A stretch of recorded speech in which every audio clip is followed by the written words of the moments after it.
आपने no man's land के बारे में तो सुना ही होगा, जिसकी कोई आइडेंटिफिकेशन कभी होती ही नहीं, ना वो किसी सिटी या कंट्री से बिलोंग करती है।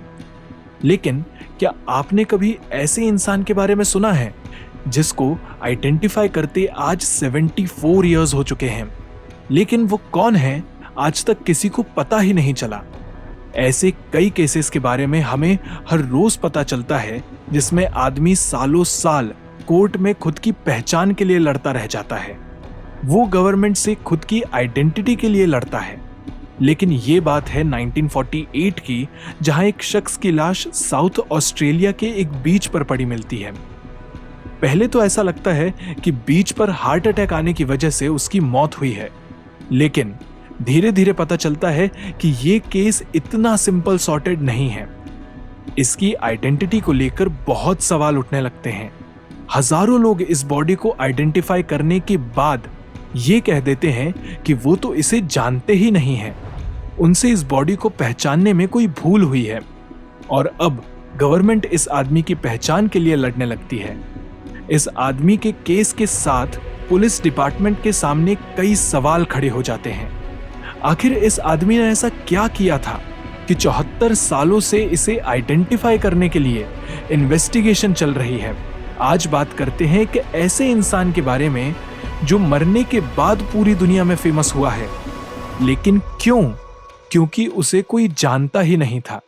चलिए बात करते हैं सॉमरटन मैन के बारे में।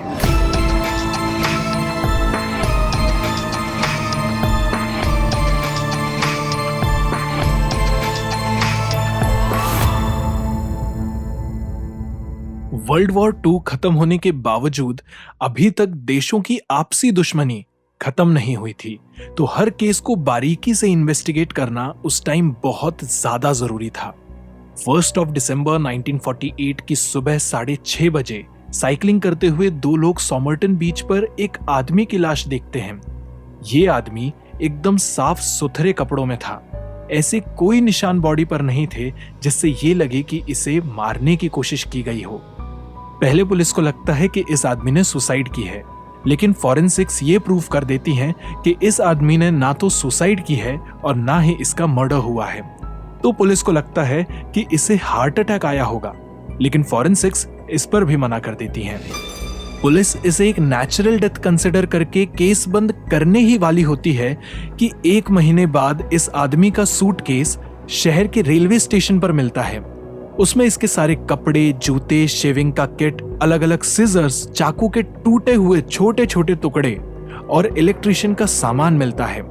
किसी कपड़े पर कोई टैग नहीं होता और ना ही किसी प्रोडक्ट पर उसके ब्रांड का नाम होता है। सूटकेस में एक धागा मिलता है जो इस अनजान आदमी के कपड़ों से मैच करता था, और ये धागा सिर्फ अमेरिका में बिकता है।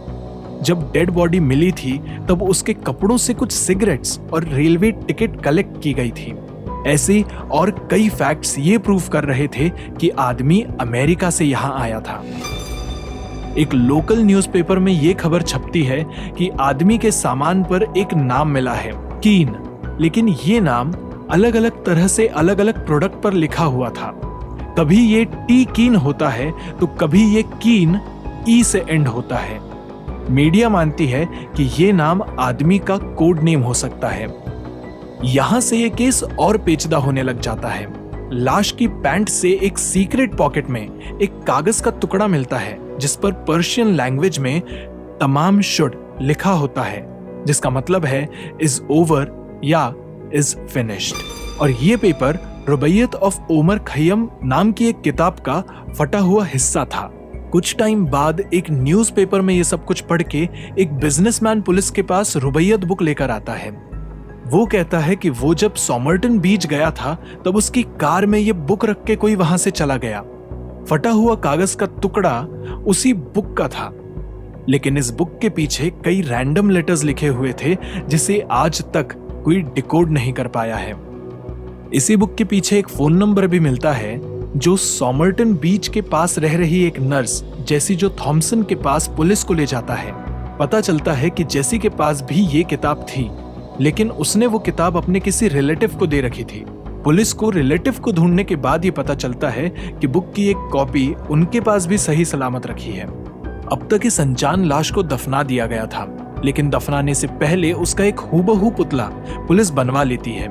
जेसी को जब ये पुतला लाश की आइडेंटिफिकेशन के लिए दिखाया जाता है तो थोड़ी देर के लिए वो एकदम हैरान रह जाती है और उसे तेज चक्कर आने लगते हैं। जब उसे थोड़ा ठीक लगने लगता है तब पूछने पर वो लाश को पहचानने से सख्त मना कर देती है। लेकिन अगर जेसी इस अनजान लाश को जानती नहीं थी तो उसका नंबर किताब के पीछे आया कैसे, और उस किताब का एक फटा कागज हमारे अनजान इंसान के पैंट में पहुंचा कैसे। और एक सवाल यह भी था कि जेसी को लाश की डमी बॉडी देखने पर चक्कर क्यों आए। याद दिला दूं कि यह दौर वर्ल्ड वॉर 2 के दर्द से अभी तक उभरा नहीं था। रुबायत ऑफ उमर खय्यम जैसी कई पोएट्री बुक्स मार्केट में अवेलेबल थी, लेकिन रुबायत उस टाइम में सबसे ज्यादा सुर्खियों में थी। और इन्वेस्टिगेशन करने पर पता चला कि 1945 में सेम एरिया में पहले एक आदमी रुबायत पढ़ने के बाद मर चुका था, और फिर ऐसे कई केसेस सामने आने लग गए थे जहां लोग रुबायत पढ़ने के बाद मर रहे थे। 1959 में एक आदमी खुद पुलिस के पास आकर यह कहता है कि उसने 10 साल पहले रात में एक आदमी को किसी लाश को बीच में फेंकते हुए देखा था। यह काम रशियन स्पाइस के अलावा और किसी का नहीं हो सकता।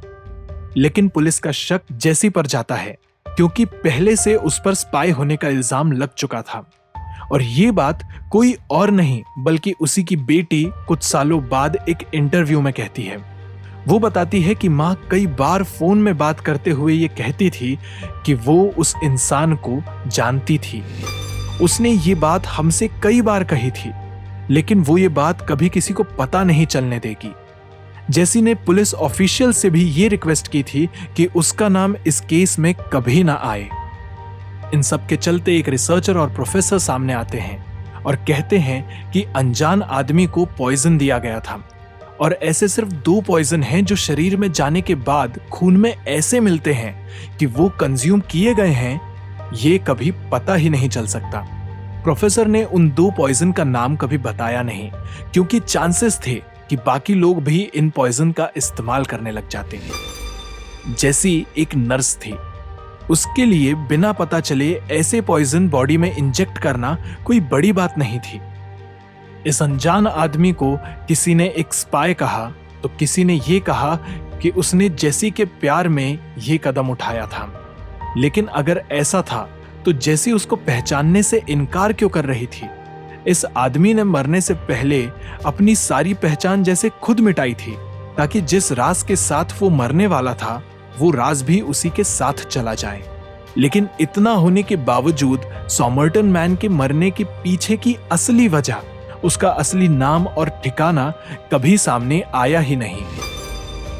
डीएनए में मिले 3 हेयर सैंपल से रिसर्चर प्रोफेसर डेरेक अबॉट 26 जुलाई 2022 में ये डिक्लेयर करते हैं कि ये अनजान लाश एक इलेक्ट्रीशियन की थी, पर गवर्नमेंट के रिकॉर्ड से ये बात मैच नहीं करती और इसीलिए इसे एक्सेप्ट भी नहीं किया गया। इस आदमी को पहचान तो मिली, लेकिन सॉमर्टन मैन के नाम से। असली पहचान कभी पता ही नहीं चल पाई। रेलवे स्टेशन से मिला सूटकेस, किताब के पीछे से मिला कोड, जेसी का शौक होना और उसकी बेटी का ये बताना कि माँ तो उस आदमी को जानती थी, और रशियन स्पाइस पे इस मर्डर का इल्जाम लगना, ये सब यही बताते हैं कि ये आदमी कोई मामूली इंसान नहीं था। लेकिन इसने आखिर ऐसा किया क्या होगा कि इतने सारे लोग इसे पहचान कर भी इसके बारे में कभी कुछ बताना ही नहीं चाहते? आपको क्या लगता है, हमें कमेंट सेक्शन में जरूर बताइए। सब्सक्राइब कीजिए हमारे चैनल मिस्टर क्यूरियस को। जल्द ही लौटेंगे और एक मिस्ट्री के साथ।